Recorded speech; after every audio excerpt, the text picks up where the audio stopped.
नरेंद्र मोदी की लंबी दाढ़ी खूब सुर्खियों में थी। राहुल गांधी की लंबी दाढ़ी भी बहुत ज्यादा सुर्खियों में थी और सभी का ध्यान बहुत ज्यादा बटोर रही थी। आज के दौर में लंबी दाढ़ी रखना फैशन बनता जा रहा है पुरुषों के बीच। वहीं कई कॉर्पोरेट तथा मीडिया ऑफिस में क्लीन शेव का नियम बनता जा रहा है। यानी आप चाहें तो भी लंबी दाढ़ी यानी कि लंबे बियर्ड नहीं रख सकते हैं। यही कारण है कि कई नौकरी पेशा लोग नियम से दाढ़ी बनाते हैं, क्लीन शेव रखते हैं। अब इसके लिए कई लोग सैलून में जाते हैं तो कई लोग खुद ही अपने घर पर रेजर से शेविंग कर लेते हैं। आज के समय में तो कई तरीकों से लोग शेविंग कर लेते हैं, जैसे कि रेजर हो या फिर बैटरी पर चलने वाला ट्रिमर हो। जहां आज इतनी सुविधाएं मौजूद हैं, वहीं पहले के समय में लोगों को दाढ़ी बनाने में काफी मुश्किल होती थी। क्या आप जानते हैं कि जब रेजर और ट्रिमर का इजाद नहीं हुआ था, तब लोग कैसे दाढ़ी बनाते थे? क्यों पहले लोग दाढ़ी बनाने को लेकर इतने सजग थे? बताएंगे आपको, लेकिन उससे पहले नमस्कार, मेरा नाम है शांभवी शर्मा। आप जनता जंक्शन का स्पेशल सेगमेंट क्या आप जानते हैं देख रहे हैं। तो अभी भले ही ट्रेंड में हो लंबी दाढ़ी रखना, लेकिन कहा जाता है कि पहले के जमाने में मर्दों को लंबी दाढ़ी रखने की इजाजत नहीं थी। पहले लोग हमेशा शेव करके रहते थे, क्योंकि माना जाता है कि लंबी दाढ़ी वाले पुरुष अच्छे नहीं माने जाते थे, अनुशासित यानी कि डिसिप्लिन नहीं माने जाते थे। साथ ही इसका संबंध पुरुषों के स्वास्थ्य और सफाई से भी था।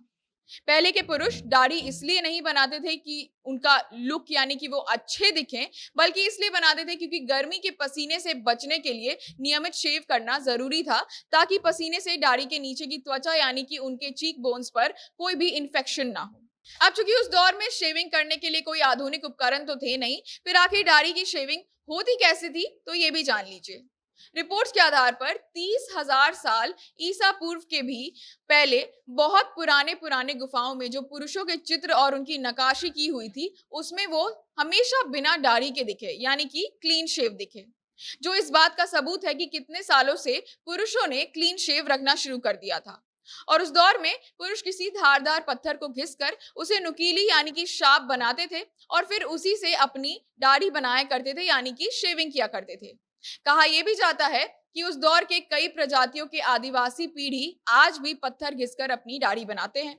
अब कोई आम पत्थर तो इतना घिस पाएगा नहीं, तो ये धारदार पत्थर भी एक तरीके से खास होता था। ये पत्थर सीप होते थे जिसको कई घंटों तक घिसकर उसे नुकीला बनाया जाता था और फिर दो सीपों को जोड़कर चिमटे के जैसा बनाया जाता था। अब इसे उस तरीके से पकड़ते थे जैसे कि आजकल आप कोई चिमटा या फिर ग्रूमिंग के लिए ही इस्तेमाल होने वाला ट्वीजर पकड़ते हैं। फिर सीप से बने नुकीले रेजर का इस्तेमाल करते थे पुरुष अपने अनचाहे बाल दाढ़ी को छांटने के लिए। हालांकि इस तरीके से दाढ़ी हटाना बहुत मुश्किल तो होता ही था, घंटों तक समय भी लोगों का लेता था। उसके बाद एंशिएंट इजिप्शियन टाइम यानी कि प्राचीन मिस्र के समय में कई ऐसे औजार बनाए गए धातुओं का प्रयोग करके, जो इस बात का सबूत देते हैं कि इंसानों ने दाढ़ी बनाना उस वक्त बहुत ही तेजी से शुरू कर दिया था। आयरन, कॉपर जैसे धातु से कई ऐसी चीजें बनाई गई थी जिससे सीप के चिमटे के मुकाबले दाढ़ी बनाना आसान हुआ था। मिस्र यानी कि इजिप्ट की प्रथा के अनुसार मर्दों की मृत्यु के बाद उनके ये सारे औजार जो कि उनके शेविंग में काम आते थे और अन्य सामान मृत के पार्थिव शरीर के साथ दफना दिए जाते थे। अब आते हैं मिडीवियल पीरियड यानी कि मध्य युग पर। तो ये पहला समय था जब पुरुषों ने अपनी इच्छा के अनुसार लंबी दाढ़ी रखना शुरू किया था। ब्रिटेन के राजा हेनरी सेवेंथ ने दाढ़ी रखी थी पहली बार। इसके बाद फ्रांस के देश में कई राजाओं ने तथा वहां पर रहने वाले अन्य सदस्यों ने इच्छा अनुसार दाढ़ी रखी थी।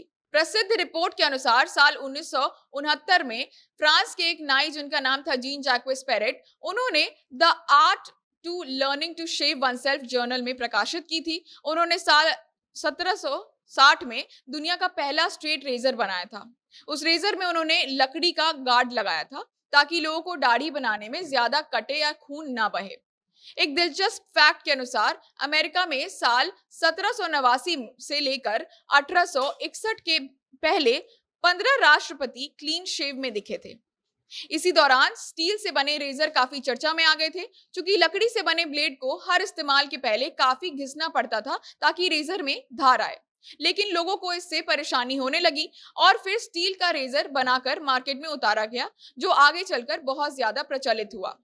फिर साल 1995 में किंग जिलेट, जो एक अमेरिकी व्यापारी थे, उन्होंने एक रेजर बनाया जो यूज एंड थ्रो था, यानी कि डिस्पोजेबल था।